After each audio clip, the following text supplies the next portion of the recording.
বিশ্বের সবথেকে বড় জাহাজের নাম টাইটানিক। কিন্তু এই টাইটানিক আইসবারে ধাক্কা খেয়ে বিশাল আকার এই জাহাজটি আটলান্টিক মহাসাগরে ডুবে যায়। তারপর অনেক বছর কেটে গেলেও এই রকম জাহাজ আর কেউ বানাতে পারেনি। তবে তথ্য অনুযায়ী এই টাইটানিকের থেকেও বড় জাহাজ আসতে চলেছে।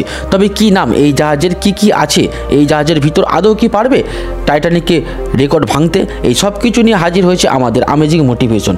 তার আগে অতি অবশ্যই আমাদের চ্যানেলটিকে লাইক অ্যান্ড সাবস্ক্রাইব করে রাখুন ও ফেসবুক পেজটি ফলো করুন। চলতি বছরে যাত্রা শুরু করতে চলেছে বিশ্বের বড় জাহাজ icon of the seize.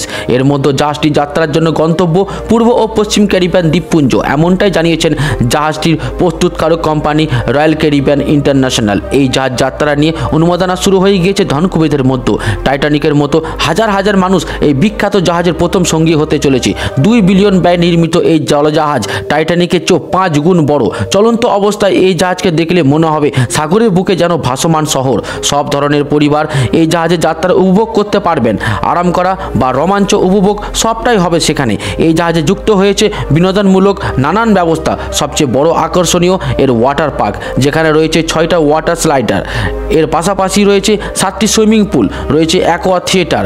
জাহাজটিতে 28টি cabin থাকবে। প্রথম যাত্রার মাথাপিছু ভাড়া রেখেছেন 5,05,554 টাকা।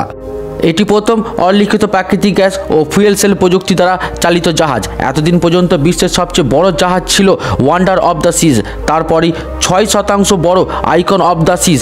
মোট 450 জন যাত্রী নিয়ে যেতে সক্ষম হবে এই জাহাজ। ডুবে যাওয়া টাইটানিকের দৈর্ঘ্য ছিল 882 ফুট, ওজন ছিল 46,328 টন। সেই তুলনায় আইকন অফ দ্য সিজ কয়েক গুণ বড় এবং অনেক বেশি শক্তিশালী।